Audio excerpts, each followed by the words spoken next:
Okay आगे बढ़ते हैं। फैक्टर्स अफेक्टिंग द एड्सॉर्प्शन, मतलब वो फैक्टर्स जो इफेक्ट करते हैं एड्सॉर्प्शन को। ठीक है, तो इसको हम चलिए आगे लेते हैं। तो सबसे पहले आप याद रखिए कौन कौन से फैक्टर्स है जो इफेक्ट कर सकते हैं एड्सॉर्प्शन को। यानी बात चल रही है यहाँ पर हम फैक्टर्स अफेक्टिंग फिजियोप्शन यानी फिजिकल एड्सॉर्प्शन। जैसे मैंने आपको बताया कि किसी भी सॉलिड सरफेस के ऊपर, यानी ये एड्सॉर्बेंट है और इसके ऊपर आने वाला ये कौन है, एड्सॉर्बेट। तो जो एड्सॉर्बेट है जो आकर बैठ रहा है और एड्सॉर्बेंट जिसके सरफेस के ऊपर जो है ये आकर बैठ रहा है, एड्सॉर्बेंट। ओके, तो अब यहां पर फिजिकल प्रोसेस की बात चल रही है, मतलब वीक इंटरेक्शन है बिटवीन एड्सॉर्बेट एंड एड्सॉर्बेंट। तो कौन से फैक्टर्स इफेक्ट करते हैं? तो पहला है effect of adsorbate, effect of the specific area of the adsorbent, जो एड्सॉर्बेंट ये जो है उसका specific area, effect of temperature. जैसे हमने एक बात कही कि जब टेम्परेचर इंक्रीज करते हैं तो ये वापस जाएगा पार्टिकल, मतलब एड्सॉर्प्शन कम होगा। लेकिन अगर टेम्परेचर कम करते हैं तो ये आकर बहुत अच्छे से सेटल होगा। कम टेम्परेचर पर एड्सॉर्प्शन, फिजिकल एड्सॉर्प्शन ज्यादा होता है। ठीक है, इसी तरह इफेक्ट ऑफ प्रेशर, टेम्परेचर बढ़ाने पर ये कम होता है, लेकिन ऊपर से अगर प्रेशर बढ़ाया जाए, प्रेशर बढ़ाने के बाद ये क्या होता है, एड्सॉर्प्शन ज्यादा होता है। तो ये मेन 4 पॉइंट्स हैं यहाँ पर। चलिए हम आगे बढ़ते हैं। ओके, इफेक्ट ऑफ एड्सॉर्बेट, जो एड्सॉर्बेट आकर बैठ रहा है। For a liquefaction of gas certain minimum temperature called, याद रखिएगा, critical temperature is required. Above the critical temperature it cannot be liquefied। मतलब हर एक का एक क्रिटिकल टेम्परेचर है, उतने टेम्परेचर पर ही वो एड्सॉर्ब होने वाला है। Higher the critical temperature of a gas easier is the liquefaction of a gas. किसी भी गैस का जो लिक्विफिकेशन होता है, जैसे गैस मॉलिक्यूल है, ये जब कंडेंस होंगे, ये जब नजदीक आएंगे तो gas will become liquefy. Gas liquefy होगा, एड्सॉर्प्शन बेटर होगा। ठीक है, तो इसका जो लिक्विफिकेशन है जिसको हम क्रिटिकल टेम्परेचर बोलते हैं, जिस पर गैस लिक्विफाई होता है, so that temperature will be the suitable temperature for the adsorption. तो क्रिटिकल टेम्परेचर ये बहुत इंपॉर्टेंट है। तो वो डिपेंड करेगा एड्सॉर्बेट के ऊपर, क्योंकि हर एड्सॉर्बेट का क्रिटिकल टेम्परेचर अलग अलग है। जिसका क्रिटिकल टेम्परेचर अच्छा है, लिक्विफिकेशन इजीली होता है, वो एड्सॉर्ब इजीली होगा। ठीक है, चलिए नेक्स्ट हम आगे बढ़ते हैं। जैसे C12 क्रिटिकल टेम्परेचर इज, जो C12 का क्रिटिकल, सॉरी Cl2 माफ कीजिएगा, क्लोरीन है, Cl2 gas.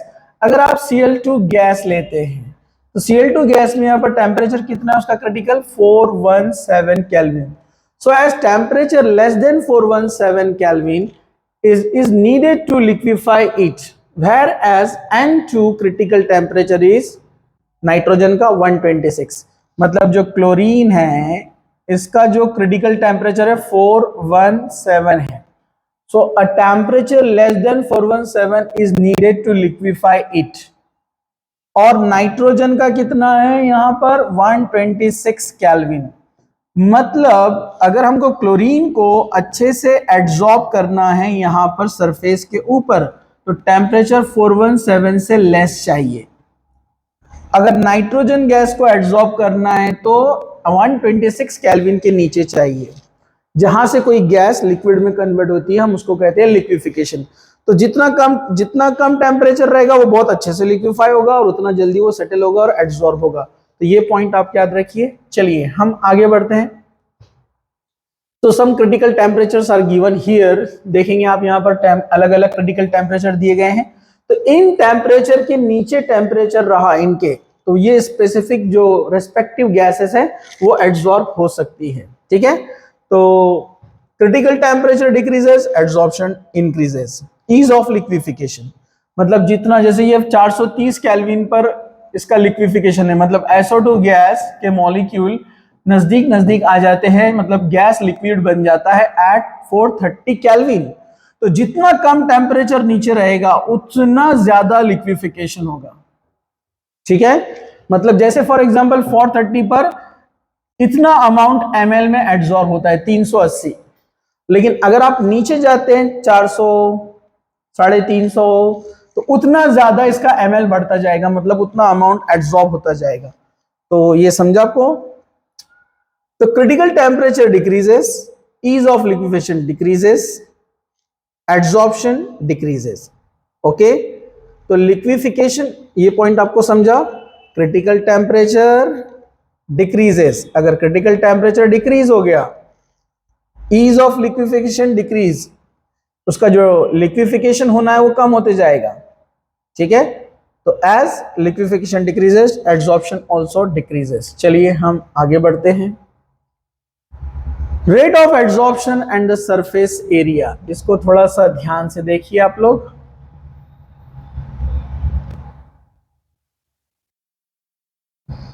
Effect of specific area of the adsorbent, greater the specific area of the solid, greater would be its adsorbing capacity। Surface area कम है, adsorption कम होगा।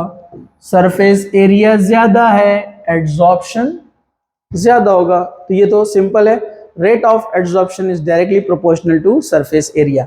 जितना ज्यादा सरफेस एरिया रहेगा, adsorption उतना ज्यादा। इसलिए क्या करते हैं, अगर कुछ सॉलिड होते हैं जिनको क्या करते हैं, पाउडर फॉर्म में लिया जाता है। पाउडर फॉर्म में लेने से क्या होगा, अगर हम इसको कट करते हैं तो एक नया एरिया तैयार हो रहा है ना, सरफेस एरिया। जैसे इसी को हमने 2 पीस में कट कर दिया है, तो जैसे ही इसको आपने यहाँ पर कट किया, अब सरफेस एरिया नया तैयार हो गया ना। तो जितना स्मॉल पार्टिकल लेंगे उसका सरफेस एरिया उतना ज्यादा रहेगा। इसलिए ऑलमोस्ट जितने भी कैटलिस्ट है जिनके ऊपर एड्सॉर्ब करना है गैस को, वो पाउडर फॉर्म में लिए जाते हैं। ठीक है, तो जितना ज्यादा स्मॉल पार्टिकल है किसका, एड्सॉर्बेंट का, मतलब जिस पर हम एड्सॉर्ब करने वाले हैं, ठीक है, वो जितना छोटा रहेगा उसका सरफेस एरिया उतना ज्यादा तैयार होते जाएगा। जैसे फिर से एक बार देखिए, अगर समझिए ये यहाँ पर एक कैटलिस्ट है जिसको हम यूज कर रहे हैं एज ए एड्सॉर्बेंट, तो सरफेस एरिया में यहाँ पर फेस कितने, 1 2 3, नीचे 4 5, पीछे एक 6 फेसेस रहते हैं उसको। लेकिन इसी को हम जब 2 पीस में कट कर देंगे तो सरफेस एरिया बढ़ जाएगा। इसके 6 और इसके 6 फेस, सरफेस एरिया बढ़ गया, सेम अमाउंट है, लेकिन उसको अपन ने 2 उसमें ब्रेक कर दिया, और ब्रेक करेंगे 4 टाइम्स बढ़ गया। पूरे जो 4 तैयार हुए उनको ब्रेक करेंगे, मल्टीपल होते जाएंगे, एक एक का 4 4, 12 हो गया। तो एड्सॉर्बेंट जितना पाउडर फॉर्म में रहेगा उसका नया सरफेस एरिया तैयार होते जाएगा और उसमें एड्सॉर्प्शन अच्छे से होगा। तो ये भी इंपॉर्टेंट है। चलिए हम आगे बढ़ते हैं। तो ये क्वेश्चंस है, इसको हम इग्नोर करते हुए आगे बढ़ते हैं। फैक्टर्स अफेक्टिंग एड्सॉर्प्शन पार्ट 2, जरा ध्यान से देखिए इसको आप। फैक्टर अफेक्टिंग फिजियोप्शन में दूसरा जो है वो है टेम्परेचर, जो मैंने आपको इससे पहले बताया हूं। ओके, तो effect of temperature, adsorption decreases is increase in temperature. ये हमने केमिसॉर्प्शन और फिजियोप्शन के डिफरेंसेस में देखा कि जितना टेम्परेचर बढ़ाएंगे एड्सॉर्प्शन कम होता है। कौन सा एड्सॉर्प्शन, फिजिकल एड्सॉर्प्शन। जैसे ये सरफेस एरिया है, यहाँ के ऊपर जो है कुछ मॉलिक्यूल्स आकर बैठ गए हैं। ये मॉलिक्यूल्स जो आकर बैठे, ये कौन है, एड्सॉर्बेट। तो ये जो एड्सॉर्बेट है, जब आप इसको हीट करते हैं या टेम्परेचर आप अप्लाई करते हैं, जब आप यहाँ पर इसको हीट करेंगे, गर्म करेंगे, तो डेफिनेटली यहाँ पर ये जो मॉलिक्यूल है they will escape from the surface, ये सरफेस पे से एस्केप हो जाएंगे। आप सिंपली देखिए, अगर आप एक स्टील या मेटल ग्लास लेते हैं, उसमें पानी डालते हैं, आप ऊपर से देखिए इनसाइड यहाँ पर जो है एयर बबल्स आकर ग्लास वॉल पे बैठ जाते हैं। अगर आप इसको हीट करेंगे तो ये जो बबल्स है ये बाहर निकल जाएंगे, एस्केप। जैसे मैंने आपको ये पॉइंट इक्विलिब्रियम में भी पढ़ाया था कि कोल्ड ड्रिंक है, कोल्ड ड्रिंक लिया आपने, कोल्ड ड्रिंक के अंदर कार्बन डाइऑक्साइड गैस है, इसका अमाउंट उतना ज्यादा होता है जितना ऊपर से प्रेशर बढ़ाया जाता है। लेकिन जब टेम्परेचर बढ़ाया जाता है तो CO2 gas molecule escape, they will escape, वो निकलते जाएंगे बाहर। तो उनका अमाउंट क्या होता है, कॉन्सेंट्रेशन ऑफ गैसेस डिक्रीजेस। तो जैसा ये कोल्ड ड्रिंक के अंदर सॉलिबिलिटी पे इफेक्ट होता है ना टेम्परेचर का, तो वैसे ही यहाँ पर solid as well as liquid दोनों में होता है टेम्परेचर का इफेक्ट ऑन एड्सॉर्प्शन। थोड़ा अलग है लेकिन आप समझ गए होंगे। तो ये मॉलिक्यूल जैसे जैसे आप हीट करेंगे इनका एड्सॉर्प्शन डिक्रीज होगा, दे विल एस्केप। ओके, तो हम बोल सकते हैं amount of gas adsorb inversely proportional to temperature. जैसे लिक्विड में था बिल्कुल वैसे ही, मतलब जितना टेम्परेचर ज्यादा रहेगा एड्सॉर्प्शन कम होगा। कौन सा? फिजिकल एड्सॉर्प्शन, याद रखिए डिफरेंस इंपॉर्टेंट है। चलिए हम आगे बढ़ते हैं। हाँ, तो ये देखिए एक कर्व यहां पर दिया गया है, थोड़ा सा ध्यान से देखिए। क्या हम इसका कलर चेंज कर सकते हैं यहां पर? No.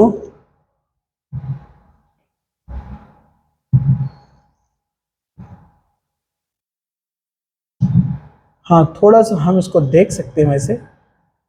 Okay, according to Le Chatelier's principle, exothermic process is a favored at low temperature।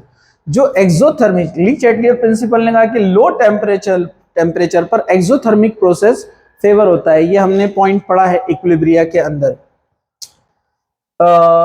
Effect of temperature के अंदर हमने पढ़ा था कि जो इक्विलिब्रियम पर इफेक्ट करते हैं। आपको याद होगा कि अगर कोई एक्सोथर्मिक रिएक्शन है उसमें से हीट रिलीज होती है, ठीक है, मतलब रिएक्शन फॉरवर्ड डायरेक्शन में जाती है।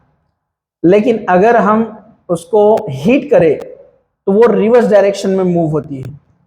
ओके, तो exothermic process is favoured by low temperature. Temperature बढ़ाने पर एक्सोथर्मिक क्या होगी? रिवर्स। तो कम टेम्परेचर करने पर फॉरवर्ड। एग्जाम्पल मैं आपको देता हूं, यहां पर कोई एक एग्जाम्पल ले लेते हैं हम। कोई एक रिएक्शन है, for example A gives B, और ये डेल्टा एच समझो निगेटिव है। यहां पर एक्सोथर्मिक रिएक्शन है, फॉर एग्जांपल -100 किलो जूल, इतना एनर्जी बाहर निकला है। लेकिन इस रिएक्शन का अगर आप टेम्परेचर बढ़ाते हैं, मतलब आप टेम्परेचर इंक्रीज करते हैं, अगर आपने टेम्परेचर इंक्रीज किया तो ये रिवर्स डायरेक्शन में जाना शुरू हो जाती है एक्सोथर्मिक रिएक्शन। क्यों? क्योंकि यहां पर इसका काम है हीट रिलीज करना है, तो रिएक्शन फॉरवर्ड डायरेक्शन में जाएंगी। अगर आप उसमें हीट ऐड कर रहे हैं तो वो रिवर्स हो जाती है। लेकिन ये रिएक्शन अगर लो टेम्परेचर पे की जाए तो लो टेम्परेचर पर ये फेवर करता है एक्सोथर्मिक। तो एक्सोथर्मिक